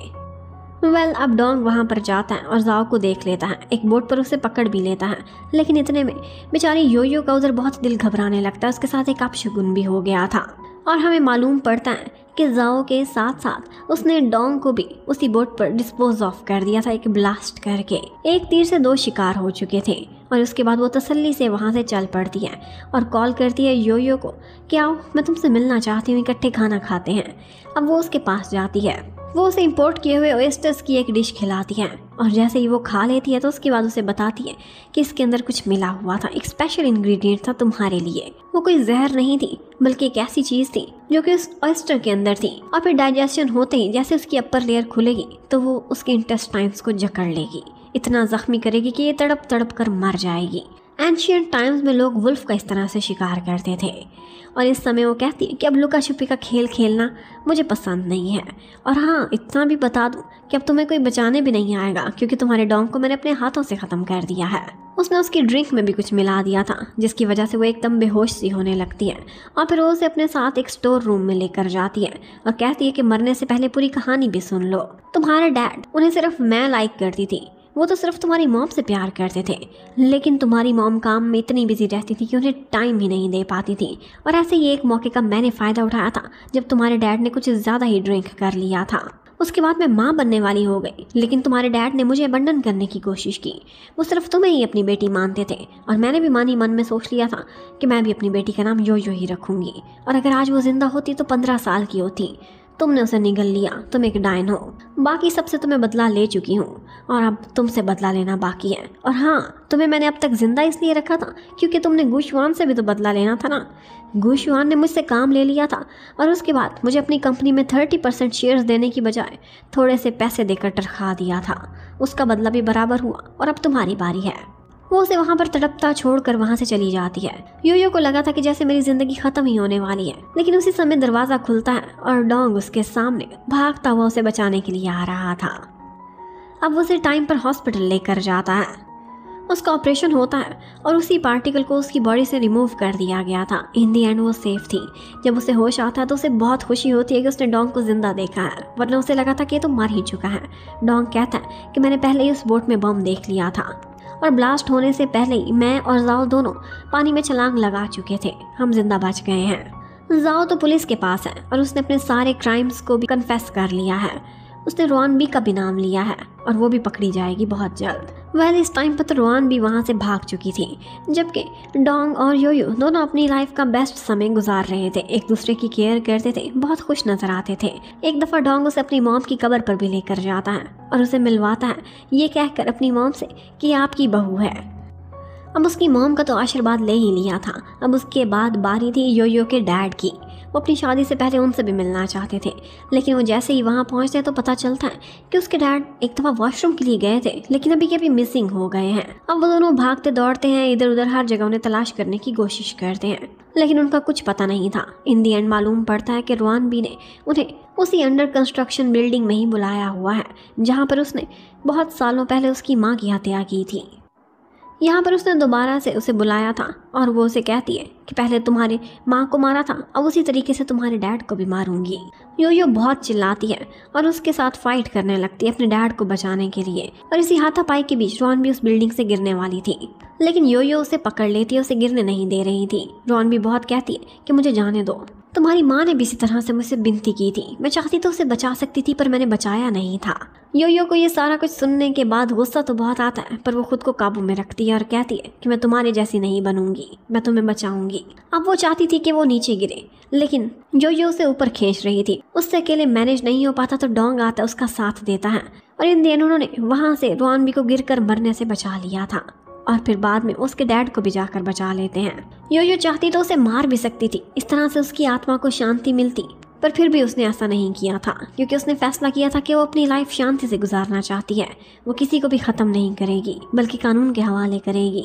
और इसी तरह से उसे लगता है कि वो एक पीसफुल लाइफ गुजार सकती है बुरी यादों के बगैर।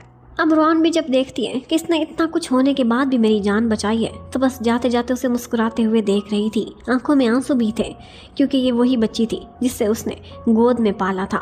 उसका सारा कुछ छीन लिया था, लेकिन आज उसने उसे जिंदा छोड़ दिया था। डोंग बहुत खुश था, क्योंकि वो देख रहा था कि दिन ब दिन योयो एक बेटर पर्सन बनती जा रही है। योयो आई तो थी रिवेंज लेने के लिए, लेकिन अब उसे देखकर ऐसे लग रहा था कि जैसे उसने फैसला कर लिया कि लाइफ में शांति और दिल के सुकून के लिए उसने कभी भी किसी से रिवेंज नहीं लेना। वो हर चीज़ को ख़त्म करने के बाद पहुंच जाती है उसी जगह पर जहां पर उनकी बचपन की यादें जुड़ी हुई थी। वो दोनों इकट्ठे काफ़ी सारा एंजॉय करते हैं। और फिर वो टाइम आता है कि जब डोंग उसे प्रपोज करता है। कहता है कि पहले भी किया था, लेकिन तब तुम्हें नहीं पता था कि मेरे दिल में क्या है। प्रपोजल मेरा हमेशा से तुम्हारे लिए सच्चा था, और आज फिर मैं रिपीट करता हूँ। वो उसे प्रपोज करता है शादी के लिए, उसे रिंग पहनाता है, और बस इसी के साथ ही इस कहानी की हैप्पी एंडिंग हो जाती है। और वो दोनों इकट्ठे हंसी खुशी अपनी ज़िंदगी गुजार रहे थे अपने फ्रेंड्स के साथ। Thank you for watching. Bye bye.